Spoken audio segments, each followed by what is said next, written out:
कसं काय पब्लिक, बरं आहे नवं? जय महाराष्ट्र. आजच्या थर्ड व्लॉगमध्ये तुमच्या सर्वांचं सहर्ष हार्दिक स्वागत. मित्रांनो, भटकंतेरी या यूट्यूब चॅनलवर तुम्ही नवीन असाल तर चॅनलला सबस्क्राईब करा. आणि आज बघूया आपण कमळजा माता मंदिर यांचं दर्शन आणि लोणार सरोवराची वाढत जाणारी पाणी पातळी.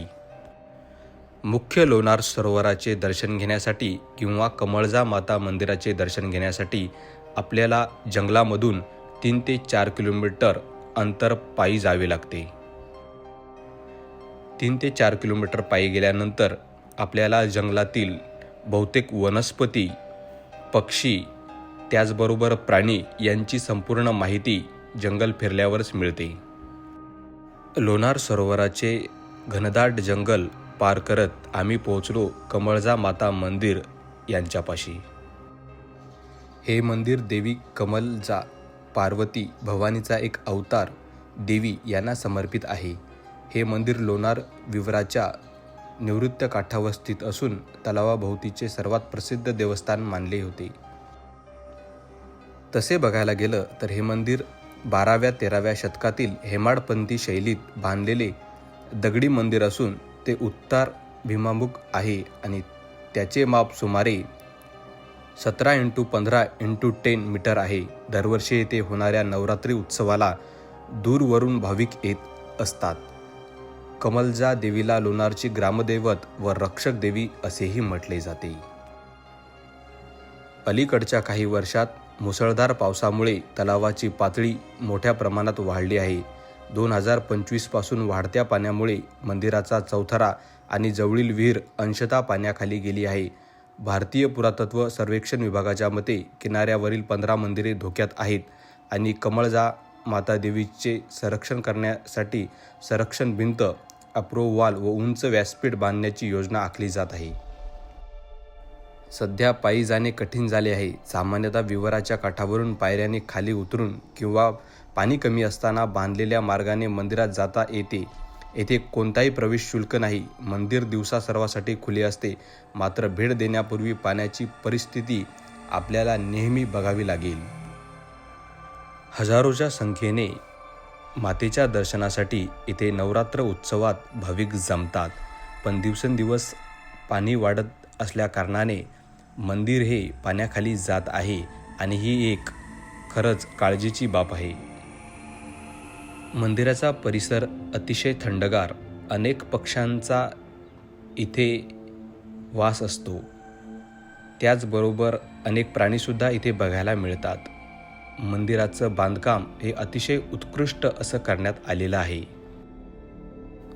येणाऱ्या काळामध्ये नक्कीच या मंदिराच्या संवर्धनासाठी आपले लोक पाऊल उचलतील अशी आपण अपेक्षा करू.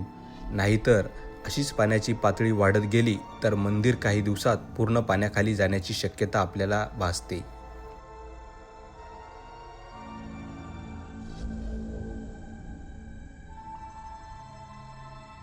कमळजा मातेचं आम्ही दर्शन करून त्यानंतर आम्हाला प्रवासात वाघ मंदिर म्हणजे महादेवाचे मंदिर लाभले आणि तिथून आम्ही दर्शन करून परत आमच्या वरच्या साईडला म्हणजे प्रवासाला निघालो.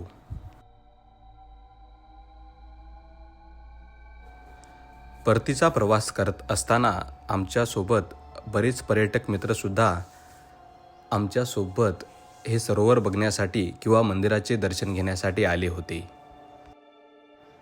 अनेक अशा आयुर्वेदिक औषधी असणाऱ्या वनस्पती या सरोवराच्या भोवती आपल्याला बघायला मिळतात.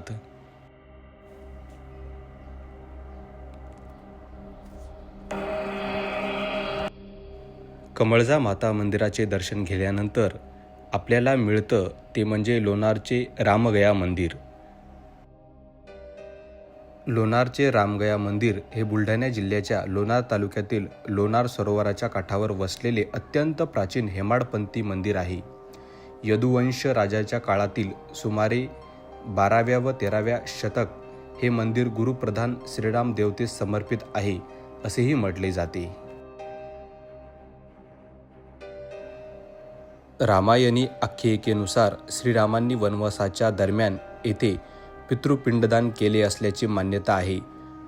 वास्तुशिल्पदृष्ट्या हे 3 भूकमंडप, सभामंडप, अंतराळ आणि गर्भगृह या विभागातून निर्मित असून त्यातील उरलेली मूर्तीसारखी एकमेव एकल रामप्रतिमा येथे आढळते.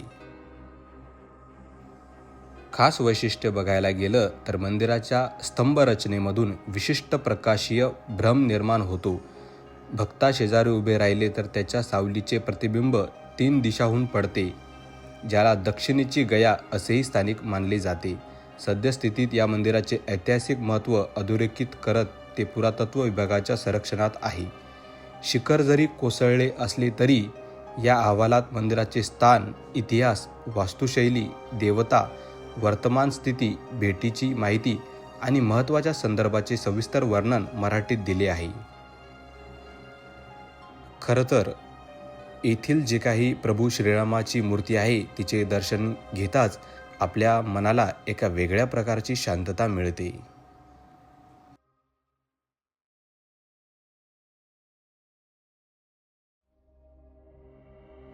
हजारोच्या संख्येने रोजच्या रोज या मंदिराला भेट देण्यासाठी भाविक किंवा पर्यटक इथे येत असतात.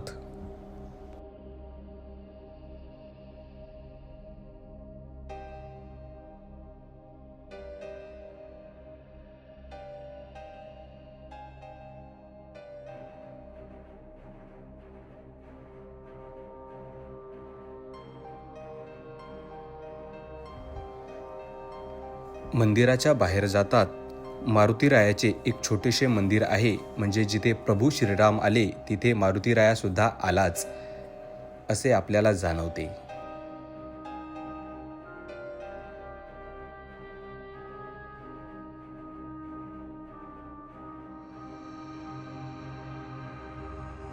मंदिर परिसर हे लोणार वन्यजीव अभयारण्यामध्ये समाविष्ट असल्यामुळे सभोवताल घनदाट जंगली भाग आढळतो.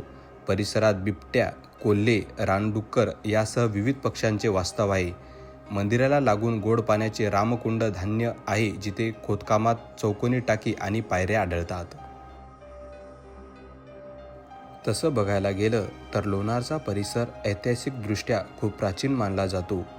उल्कापातीपूर्वीचा साक्ष सातवाहन इसवी पूर्व 200 युगातील खापर आणि विटांच्या अवशेषाने मिळवला आहे.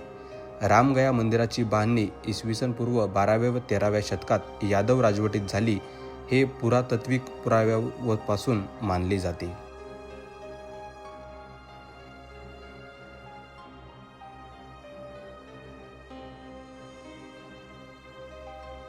काही स्थानिक कथांनुसार मंदिराचा ऐतिहासिक काळ आणखीन पूर्वीचा 8व्या शतकापर्यंत असा दाखविला जातो.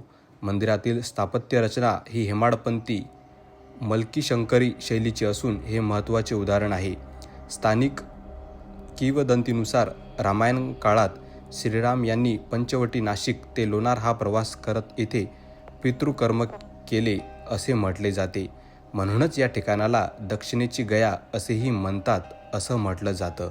असा विश्वास आहे की ज्या भाविकांना बिहारमधील गया इथे पिंडदान करणे शक्य नसेल त्यांनी या मंदिरात पिंडदान करून येथे मिळणाऱ्या पुण्याचे फळ मिळू शकते.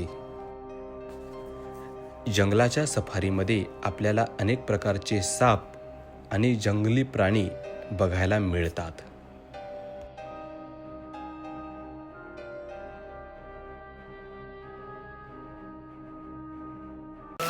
अच्छा पूर्ण ते कंपनी सर्प जे बी निघले हां ती धावून सोडतात. साप का?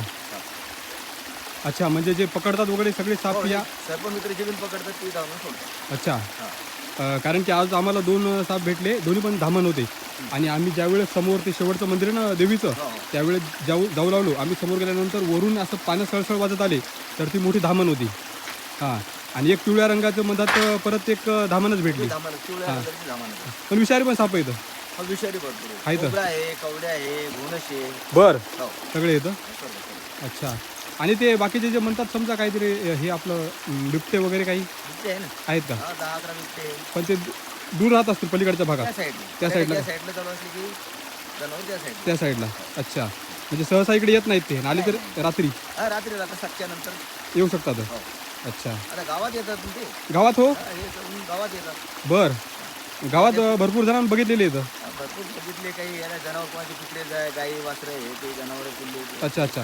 पण कोणत्या पर्यटकाला त्रास नाही समजा आल्यानंतर? नाही पर्यटक येऊ का नाही येऊ आम्हाला तर येणं हे दर्दी बस हो हो. आतापर्यंत असं काहीच नाही. नाही, पर्यटकाला त्रास नाही समजा? काहीच नाही त्याच्या अगोदर तर आमचा राऊंड होतो हो, हो, हो. पर्यटकाच्या अगोदर सगळा?